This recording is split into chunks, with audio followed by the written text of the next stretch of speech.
Coming up on today's show, we're going to discuss the possibility of Atlanta trading for Frank Clark, as it sounds like his time in Denver is done already. And then we're going to hit the latest injury news going into Week 6 against the Commanders. But speaking of the Commies, if you want to beat the Commanders, hand them their fourth straight loss and improve Atlanta to 4-2, then go ahead and like the video, because right now, vibes are high in ATL. Minus the Braves, knock on wood, they can pull it out tonight. But make sure to like the video if you want to beat the Commanders on Sunday.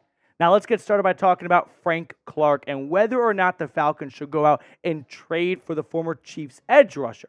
There are rumors, and the rumors are pretty substantiated, that the Broncos are going to be big-time sellers at the NFL trade deadline. And Clark, his time in Denver is already over after signing a one-year contract with them back in July.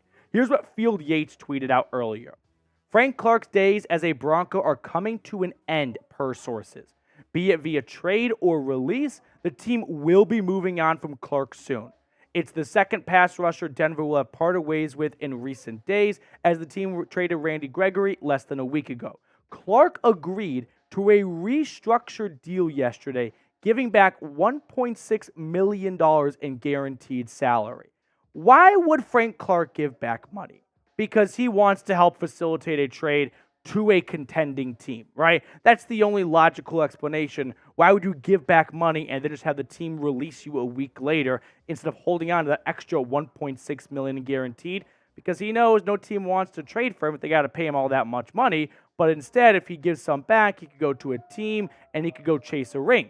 So now the question is, which team could he end on, or land on, I should say? Well, Brad Spielberger, who covers the NFL for PFF, tweeted out, Jaguars, Ravens, Falcons, and maybe Saints I'd monitor, assuming he only goes to a team he thinks makes the playoffs. So now we talk about whether or not Atlanta would be a good option and a good fit for Frank Clark.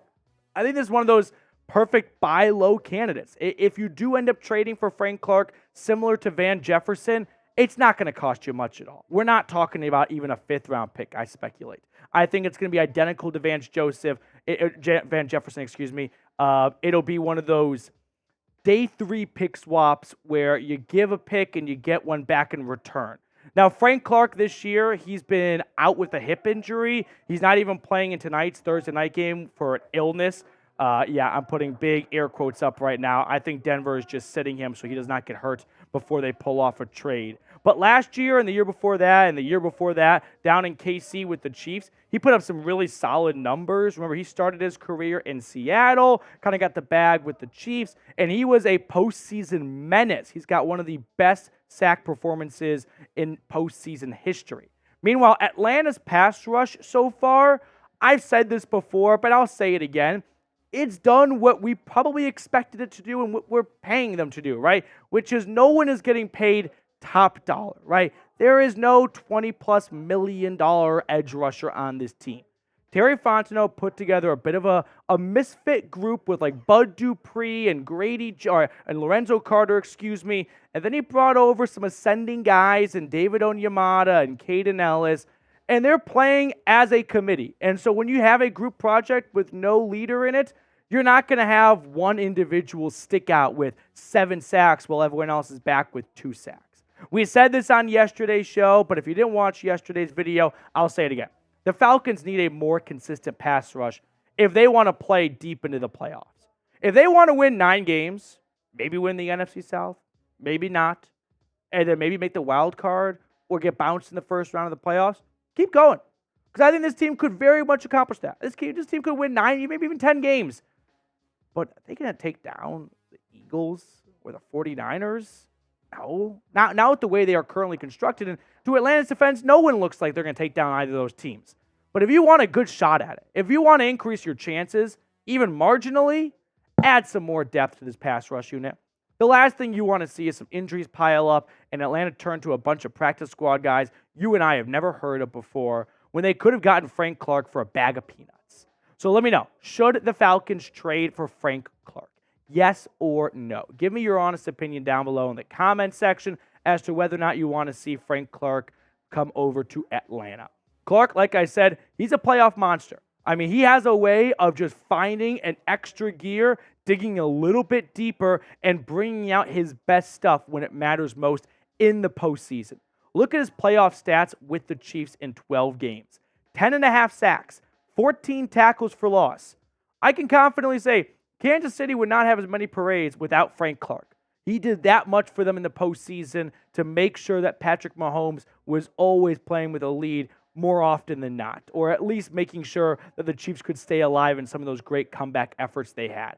Frank Clark is a menace in the postseason, so if Atlanta wants to make it to the playoffs, keep going along, right? You're 3-2. That's probably going to get you to 9 to 10 wins, and that would probably get you in, honestly. But if you want to actually make some noise in the postseason, go get a guy that's got 10.5 sacks in the playoffs with 12 games under his belt during his time in Kansas City. So here's my trade idea. The Falcons get Frank Clark in a 2025 7th-round draft pick, and Denver gets a 6th-round draft pick. It's very similar to the Randy Gregory trade. For the Broncos, they get something before they just outright release him. And for Atlanta, they get a guy that has a pretty high ceiling when it matters most in the postseason. That's why I would pull the trigger on this trade. No pun intended if you know Frank Clark's past, but I would definitely go get a guy like Clark who has a good track record of playing great football in January and into February. All right, coming up next, we're going to check out some injury news for Atlanta, talk about one of their starting players before this matchup against the Commanders and their ferocious front four. But before we do, today's show is being supported by Prize Picks. Prize Picks is a daily fantasy sports app where all you have to do is pick more or less for 2 to 6 player stat projections, and you can win up to 25 times your money on any entry. Prize Picks is super simple and user-friendly. I spend 1 to 2 minutes on the app every Sunday morning making my selections. So if you're in the Oval Office, you're on your way to the game, get on Prize Picks and start making some money. This week on Prize Picks, I'm just going with a nice simple twofer for the people.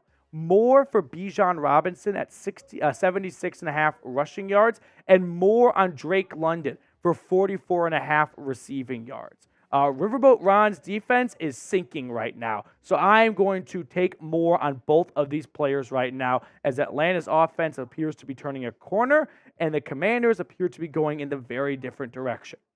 Go to prizepicks.com/CLNS and use code CLNS for a first deposit match up to $100. The link for that is in the comments and description of today's video. Prize Picks, daily fantasy sports made easy. Now let's get into Atlanta's injury report here. The Falcons, if you guys remember last week, they had no one on the injury report. They had a clean bill of health going into their Week 5 game. But Week 6, it's not as clean, but it's pretty darn close to it. It's a very short injury report, honestly. 3 guys were listed on it. Jonnu Smith, who was limited during Wednesday's practice with an ankle injury, he was a full participant, so that's awesome to see. Along with Bud Dupree, who was limited yesterday, he's already a full participant, so it looks like those 2 guys will have the green light to go on Sunday. Now, meanwhile, Kaleb McGary, who left Sunday's game with a knee injury, well, he is limited, and so he is a yellow light at the moment. My question is this. Should the Falcons hold McGary out for safety, right? You don't want to push the knee injury. Okay, I'm with you. I'm with you. And maybe see if Storm Norton can play better. Because Storm Norton, who filled in for Kaleb McGary, who left during the Texans game, I think played better than Kaleb McGary has played all season long, okay? His PFF grade, 68.5. Kaleb McGary couldn't sniff anything in the 60s this season. Run blocking, 66. Pass blocking, nice 69.5. In 40 snaps, too. So a decent sample size. It's not like he went in there for just 12 snaps in cleanup duty. No, he played a good chunk of the game. Storm Norton was very good on Sunday against this Houston Texans defense. Now, the Texans front four is very different than the Commanders front four, right? The Texans front four has a bunch of guys you never heard of, and then rookie Will Anderson. The Commanders have Deron Payne, Montez Sweat, Chase Young. It is littered in first-round talent.